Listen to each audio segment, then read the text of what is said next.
കേരളത്തിൻ്റെ ഭൂപ്രകൃതിക്ക് വളരെ അനുയോജ്യമായിരിക്കുന്ന ഒരു കൃഷിയാണ് ജാതി. കൂടുതലായും കേരളത്തിൻ്റെ ഇടനാട് എന്ന് പറയുന്ന സ്ഥലങ്ങളിലാണ് ജാതി കൃഷി വ്യാപകമായി ചെയ്തു വരുന്നത്. തീരപ്രദേശം, ഇടനാട്, മലനാട് അല്ലെങ്കിൽ ഹൈ റേഞ്ച് ഭാഗങ്ങൾ, ഇങ്ങനെ മൂന്നായിട്ടാണ് കേരളത്തിൻ്റെ ഭൂപ്രകൃതി കിടക്കുന്നത്. അതിൽ ഇടനാട്ടിലാണ് ജാതിക്ക ധാരാളമായി വളരുന്നത്. നന്നായി കായ്ച്ചു കിടക്കുന്ന ജാതിമരത്തിലേക്ക് നാം എല്ലാവരും ഒന്ന് നോക്കിപ്പോകും. ഈ ജാതിക്ക ഇന്തോനേഷ്യൻ സ്വദേശിയാണ്. കേരളത്തിൽ വന്നിട്ട് ഏകദേശം 200 വർഷം മാത്രമേ ആയുള്ളൂ. ശ്രീലങ്കയിൽ നിന്നും കാലടിയിലാണ് ഏകദേശം 200 വർഷം മുമ്പ് ഈ ജാതിക്കായുടെ കൃഷി വ്യാപകമായി തുടങ്ങിയത്. പിന്നീട് അത് കേരളത്തിലേക്ക് വ്യാപിക്കുകയായിരുന്നു. ധാരാളം ആൻറ്റി ഓക്സിഡൻറ്റ്സ് ജാതിക്കയിൽ അടങ്ങിയിട്ടുണ്ട്. ഇൻഫ്ലമേഷൻ കുറയ്ക്കാനും ഇത് സഹായിക്കും. ആൻറ്റി ബാക്ടീരിയൽ ഗുണങ്ങൾ നിറഞ്ഞതായ ഒരു ഫലമാണ് ജാതിക്ക. ജാതിക്കായുടെ ചില കണ്ടൻസ് ഹൃദയ സംബന്ധിയായ രോഗങ്ങൾ കുറയ്ക്കാനും ബ്ലഡ് ഷുഗർ കൺട്രോൾ ചെയ്യുവാനും സഹായിക്കുന്നു. നല്ല ഫ്ലേവറിനുള്ള ഒരു ഉപാധി കൂടിയാണ് ജാതിക്ക. ഇതിൻ്റെ മണം തന്നെ വളരെ ആസ്വാദ്യകരമാണ്. കേരളത്തിൽ വ്യാവസായികമായി കൃഷി ചെയ്യുന്ന അനേകം കർഷകരും ഇന്ന് ഉണ്ട്. 10 വർഷമായി മണിമലയാറിൻ്റെ തീരത്ത് 3 ഏക്കറോളം ജാതി കൃഷി നടത്തുന്ന ജെയിംസ് തോമസിനെ അങ്ങനെയാണ് പരിചയപ്പെട്ടത്. ഒരേക്കറിൽ ഏകദേശം 60 എണ്ണമാണ് അദ്ദേഹം പിടിപ്പിച്ചിരിക്കുന്നത്. തൈകൾ തമ്മിലും നിരകൾ തമ്മിലും 25 അടി അകലം വിടണം. ഇടവളിയായി നല്ല ഉയരം വയ്ക്കുന്ന തെങ്ങോ അടയ്ക്കാമരമോ കൃഷി ചെയ്യാം എന്നുള്ളതാണ് ജാതിത്തോട്ടത്തിൻ്റെ പ്രത്യേകത. അതൊരു നല്ല ചൂടൽ കൂടിയാണ്. ഏകദേശം 30% ഷെയ്ഡാണ് ജാതികൾക്ക് വേണ്ടത്. നാടൻ ജാതിയും കാട്ടുജാതിയും കായിട്ട് മുളപ്പിച്ച് ബഡ് ചെയ്യുമ്പോൾ ഒന്നാന്തരം ഹൈബ്രിഡ് തൈകളായിട്ട് നമുക്ക് ഉൽപ്പാദിപ്പിക്കപ്പെട്ട് കിട്ടുന്നു. ജെയിംസ് തോമസിൻ്റെ തോട്ടം സ്പൈസസ് ബോർഡിൻ്റെ ഒരു ഗവേഷണ തോട്ടമാണ്. ഇവിടെ 2 തരം ജാതിമരങ്ങളാണ് അദ്ദേഹം ഡെവലപ്പ് ചെയ്തിരിക്കുന്നത്. കാക്കപ്പാറ M1, കാക്കപ്പാറ M2 എന്ന 2 തരം തൈകളാണ് അദ്ദേഹം ഉൽപ്പാദിപ്പിക്കുന്നത്. M1 കുലകളായി കായ്ക്കുന്ന തരമാണ്. M2വിൽ ജാതിപത്രി വലുതായിരിക്കും. തൈകൾ പാകി 1 വർഷം കഴിയുമ്പോൾ ബഡ് ചെയ്യുന്നു. ചാണകപ്പൊടി ഇട്ട് മണ്ണും കൂടെ മിക്സ് ചെയ്ത് കൂടെ നിറച്ചാണ് തൈകൾ പാകുന്നത്. ബഡ് ചെയ്ത് 1 വർഷത്തിന് ശേഷം 1.5 അടി 2 അടി പൊക്കം ആകുന്ന തൈകൾ വിൽപ്പനയ്ക്ക് റെഡിയാകും. 4 അടി 2.5 അടി കുഴിയെടുത്ത് അത് മണ്ണിട്ട് മൂടി പിള്ളക്കുഴി എടുത്താണ് ഈ തൈകൾ പാകുന്നത്. ചുറ്റും 8 മുതൽ 10 വരെ ഉണങ്ങിയ ചാണകപ്പൊടി ഇട്ട് മണ്ണിട്ട് മൂടണം.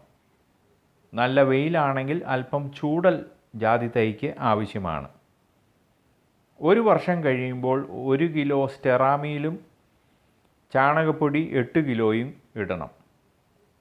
എന്നിട്ട് മണ്ണ് മൂടണം.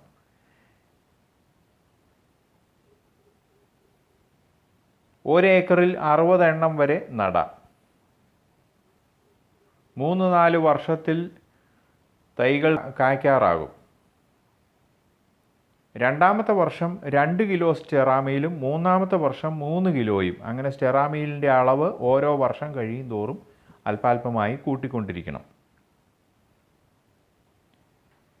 ഇന്ന് മാർക്കറ്റിൽ നല്ല വിലയുള്ള ഒരു ഉൽപ്പന്നമാണ് ജാതിയുടെ കായും ജാതിപത്രിയും. ജാതിപത്രിക്ക് ഏകദേശം 1800 മുതൽ 2000 രൂപ വരെ കിലോയ്ക്ക് ലഭിക്കും.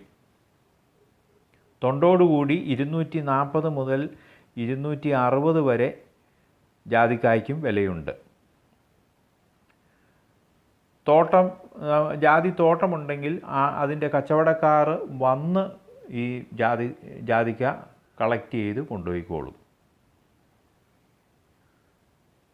ഒരു ഹൈബ്രിഡ് ജാതി തൈക്ക് ഏകദേശം 400 രൂപയാണ് ശ്രീ ജെയിംസ് തോമസ് ഈടാക്കുന്നത്. അദ്ദേഹത്തിൻ്റെ ഈ കൃഷിയിൽ തൻ്റെ കുടുംബം ധാരാളം സപ്പോർട്ട് ചെയ്യുന്നുണ്ട്.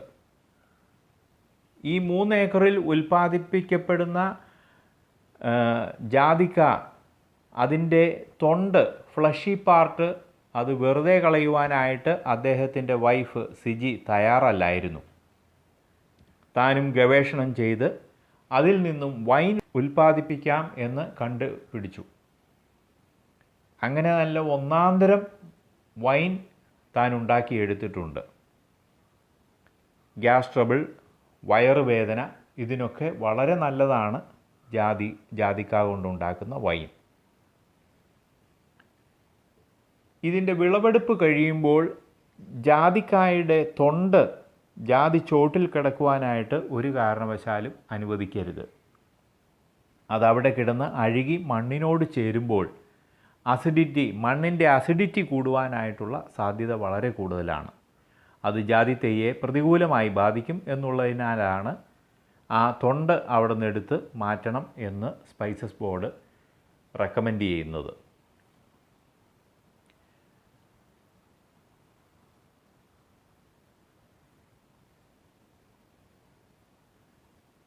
ഏകദേശം 10 വർഷമായി ജാതി കൃഷി ചെയ്യുന്ന ശ്രീ ജെയിംസ് തോമസിനോട് നമുക്ക് ഈ കൃഷിയെപ്പറ്റി നേരിട്ട് കേൾക്കാം. സ്പൈസസ് ബോർഡിൻ്റെ റിസർച്ച് തോട്ടമാണ്. 200 ജാതി മരം ഞാൻ ഇവിടെ പ്ലാൻ ചെയ്ത് വരുന്നുണ്ട്. കുലകളായിട്ട് കായ്ക്കുന്ന മികച്ച ഇനം, ഇന്ന് കേരളത്തിൽ കിട്ടാവുന്ന ഏറ്റവും മികച്ച ഇനമാണ്. ഇതിൻ്റെ തൈകൾ ഉൽപ്പാദിപ്പിച്ച് ഇവിടെ കൊടുക്കുന്നുണ്ട്. ആഴ്ചയിൽ 2 പ്രാവശ്യമെങ്കിലും വെള്ളം കൊടുക്കാൻ സൗകര്യമുണ്ടെങ്കിൽ തീർച്ചയായിട്ടും ജാതി കൃഷി ചെയ്യേണ്ടതാണ്. 200 വർഷം വരെ ജാതി നിൽക്കുന്നതാണ്, നമുക്ക് ആദായം തരുന്നതാണ്. പിന്നെ ചെയ്യുന്നതിനോട് 100% ആത്മാർത്ഥത കാണിക്കുകയാണ്, അതാണ് വിജയം.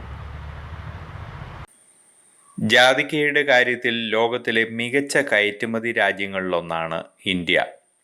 ഏറ്റവും കൂടുതൽ ജാതിക്ക പോകുന്നത് നെതർലൻഡ്സിലേക്കാണ്. അവിടെ നിന്നും പല യൂറോപ്യൻ രാജ്യങ്ങളിലേക്കും അമേരിക്കയിലേക്കും കയറ്റുമതി ചെയ്യപ്പെടുന്നു. ഏകദേശം 10 വർഷം പ്രായമായ ഒരു ജാതി തൈയിൽ നിന്നും 3000 മുതൽ 3500 കായ്കൾ ഒരു കർഷകന് ലഭിക്കും. നല്ല നന ആവശ്യമുള്ള വൃക്ഷമാണ് ജാതി. 1 കിലോ ജാതിക്ക ഉണ്ടാക്കുവാനായി 90-100 കായ്കൾ വേണം. ഒരു കായ്ക്ക് ഏകദേശം 3 രൂപ വില ഇപ്പോൾ മാർക്കറ്റിലുണ്ട്. ജാതിപത്രി 1 കിലോയ്ക്ക് 300 മുതൽ 350 കായുടെ ജാതിപത്രിയാണ് ആവശ്യമായി വരുന്നത്. ഇന്ന് അതിന് 2000 രൂപ മാർക്കറ്റ് വിലയുണ്ട്. സെപ്റ്റംബർ മുതൽ പൂവിട്ട് കായ്പിടുത്തം തുടങ്ങുന്ന ജാതിക്ക ജാനുവരി മുതൽ ഹാർവസ്റ്റ് ചെയ്യുവാനായിട്ട് തുടങ്ങാം. ഏകദേശം 3-4 മാസം നീണ്ടു നിൽക്കും അതിൻ്റെ ഹാർവസ്റ്റിങ്. നല്ല ഇനം ജാതി തൈകൾ ലഭിക്കുവാനായി ശ്രീ ജെയിംസ് തോമസിനെ കോൺടാക്റ്റ് ചെയ്യാനുള്ള നമ്പർ ഡിസ്ക്രിപ്ഷനിൽ കൊടുത്തിട്ടുണ്ട്.